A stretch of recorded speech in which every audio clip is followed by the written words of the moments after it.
Olá, sejam bem-vindos mais uma vez ao canal Aleatório. Hoje é o terceiro vídeo da nossa série de estatística descritiva. Hoje nós trataremos das medidas de variabilidade. Lembrando da nossa sequência, primeira aula vimos sobre tipos de variáveis, organização de dados em tabelas e gráficos. Segunda aula tratamos das medidas de centralidade. E hoje vamos tratar de medidas de variabilidade. Bom, quando a gente pega uma medida de centralidade, ela tem o objetivo de tentar representar um conjunto de dados para um único valor, trazer um valor que represente esse conjunto de dados. A medida de variabilidade, ela vai medir o comportamento ou a distribuição dos valores em torno da média. Como que esses valores se distribuem em torno da média?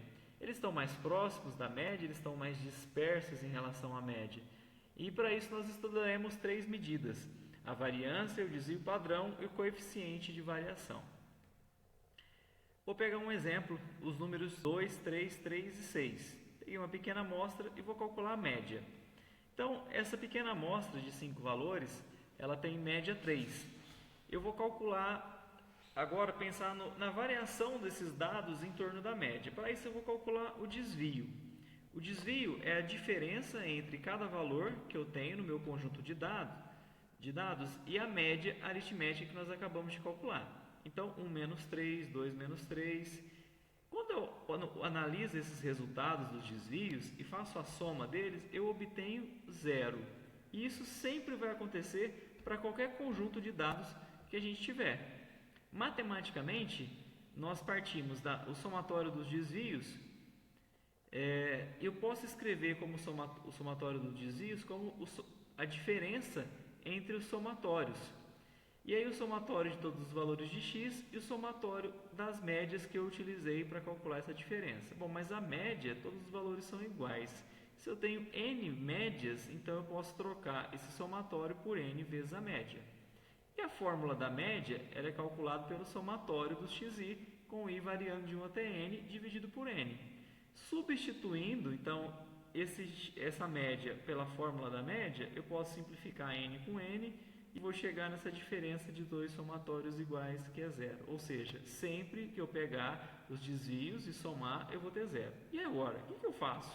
Como que eu corrijo isso? Bom, matematicamente temos duas soluções rápidas que vêm à nossa mente. Primeiro, aplicar um módulo. Quando eu aplico um módulo, eu vou anular os sinais negativos. Anulando esses sinais negativos, eu tenho uma soma positiva e não vou ter mais o zero. Se eu fizer isso e dividir pela quantidade de valores, nós teremos o chamado desvio médio. Nós não vamos calcular o desvio médio porque não é a principal medida de variabilidade. Outra forma de corrigir o sinal negativo é elevar cada desvio desse ao quadrado. Quando nós fazemos isso, nós vamos chegar à medida conhecida por variância. O nome dessa medida é variância. A variância é aqueles desvios que nós calculamos elevados ao quadrado, somo todos esses resultados, então o somatório desses desvios ao quadrado, dividido pela quantidade de valores. Se eu tiver dados de uma população, se eu conheço todos os dados daquela população, a variância populacional, que é representado pelo sigma ao quadrado, eu vou pegar o somatório dos desvios ao quadrado e dividir por n. Se eu estiver analisando uma amostra, eu vou pegar a mesma conta, os mesmos desvios aqui ao quadrado, vou fazer a soma deles e eu vou dividir por n-1. n-1 é chamado de grau de liberdade. Ele vai para tentar corrigir possíveis erros no cálculo da amostra. E a representação não vai ser mais pela letra sigma, mas pela letra s ao quadrado. Então, s ao quadrado vai ser a nossa variância amostral. Mas nossa variância tem um problema. Como eu tive que elevar os valores ao quadrado para corrigir aquela questão do sinal negativo, para não ter soma zero, ela me dá um resultado numa unidade diferente da unidade que nós tínhamos original do conjunto de dados. Então, se, por exemplo, os meus valores que eu tinha coletado eram em metros, a variância vai me devolver alguma coisa em metros quadrados. Então, eu tenho que tomar esse cuidado, que variância não está na mesma unidade do conjunto de dados. Como que que eu corrijo então alguma coisa que eu elevei ao quadrado? Olha, eu acho a raiz quadrada. E calculando a raiz quadrada do resultado da variância, a gente chega ao desvio padrão, tão famoso, conhecido desvio padrão. Se for populacional, vou representar pela letra grega sigma. Se for amostral, vou representar pela letra S. E aí sim, a gente tem uma medida de variabilidade na mesma unidade dos dados originais, na mesma unidade da média também. Quando nós temos que comparar a variabilidade entre conjuntos amostrais diferentes, nós vamos utilizar o coeficiente de variação. O coeficiente de variação nada mais é do que transformar o meu desvio padrão em porcentagem. Então, quando eu faço isso, eu vou estar calculando quantos por cento o meu desvio representa da minha média. Então, coeficiente de variação é transformar o desvio padrão em porcentagem. Para que ele serve? Para fazer a comparação de amostras de grandezas diferentes. E eu não posso simplesmente olhar o desvio padrão e falar que uma amostra apresenta maior variabilidade que a outra. Eu preciso que essas medidas estejam na mesma unidade. E aí a gente utiliza a porcentagem para isso. Coloco em porcentagem, aí eu posso comparar. Maior porcentagem, maior variabilidade. Menor porcentagem, menor variabilidade. Voltando ao nosso exemplo. Então, calculando a variância, eu peguei aqueles desvios, agora elevei ao quadrado, dividi por n-1, que eu estou considerando que isso é uma amostra. Achei 3,5, raiz de 3,5, 1,87 é o nosso desvio padrão. Coeficiente de variação, divido o meu desvio pela média, vezes 100, é de 62,36%. Então, a variação é de 62,36% em torno da média. Pegando aqui dois conjuntos de dados, vou calcular para o primeiro conjunto. Repara o seguinte, para o cálculo da variância, o número 3 aqui ele apareceu 4 vezes. Então, tive que fazer 4 vezes 3 menos a média elevado ao quadrado. Eu posso escrever essa expressão multiplicando pela frequência que ele apareceu. Isso a gente vai utilizar também nas tabelas de frequência. Eu pego o valor menos a média, elevo ao quadrado e multiplico pela frequência. Quantas vezes aquele valor está aparecendo? Como que é uma soma, né? Soma de parcelas iguais, multiplicação. E aí a gente chega à variância de 1,8. E continuando aqui, desvio padrão, a raiz dele é 1,34, coeficiente de variação 33,5%. Para o segundo conjunto, nós temos média 11, variância 2, desvio 1,41. Repare que se você observar apenas o desvio padrão, esse aqui tem um valor da letra A, tem um valor menor que o da letra B.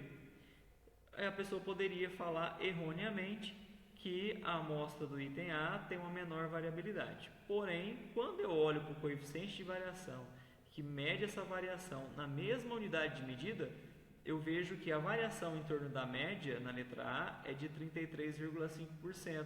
E na letra B é de 12,82%, portanto na letra B é menor. Então, comparação entre amostras, coeficiente de variação. Não esquece disso não. Bom, então, precisou comparar a amostra, coeficiente de variação. Calculadora. Para quem tem esse modelo da calculadora da Cássio, FX82, você vai limpar a memória, então Shift Mod 3 para limpar toda a memória, igual 2 vezes. Colocar no modo estatístico, apertar então a tecla Mod seguida da tecla 2. Para entrar vai aparecer o SD, que é o modo estatístico. Vai dar entrada nos valores. Se não for tabela de frequência, você digita cada valor seguido da tecla M+. Se for dados em uma tabela de frequência, você vai digitar o valor e vai apertar Shift vírgula para aparecer ponto e vírgula. Na tela vai ficar separado o valor, ponto e vírgula, a frequência e o M+. Ela vai entender que você está memorizando esse valor tantas vezes quanto a frequência que você digitou. Feito a memorização dos dados, a gente vai pedir os cálculos. E aí, Shift 2.1 para calcular a média, Shift 2.3 para o cálculo do desvio padrão. Nesse caso, desvio padrão amostral. Se for populacional, seria Shift 2 e 2. Pronto, aí a calculadora devolve o resultado. Um detalhe, a calculadora não nos dá a variância direto. ela dá o desvio padrão. Então, para achar a variância, a gente pega esse resultado e eleva ao quadrado. Então, é um processo contrário, né? Então, para esse modelo de calculadora, quando a gente faz na mão, a gente tem que calcular a variância primeiro para depois achar o desvio padrão. Quando a gente utiliza esse modelo de calculadora científica, a gente já acha direto o desvio padrão. Se precisar da variância, eleva ao quadrado para chegar nele. Ou então, em uma tabela, você teria que digitar o valor seguido da frequência, cada valor seguido da frequência. E, né, para essa amostra aqui, nesse caso, teríamos a média de 3,32, desvio 1,74, variância. E aí, seguindo a sequência da calculadora, que ela determina a média, o desvio, eleva esse valor ao quadrado e depois divido o desvio pela média para chegar no coeficiente de variação. Para dados agrupados em tabelas de intervalos de classe, o procedimento é o mesmo do cálculo da média, que nós vimos na aula anterior. Nós vamos utilizar como representação do valor dessa classe o ponto médio da classe.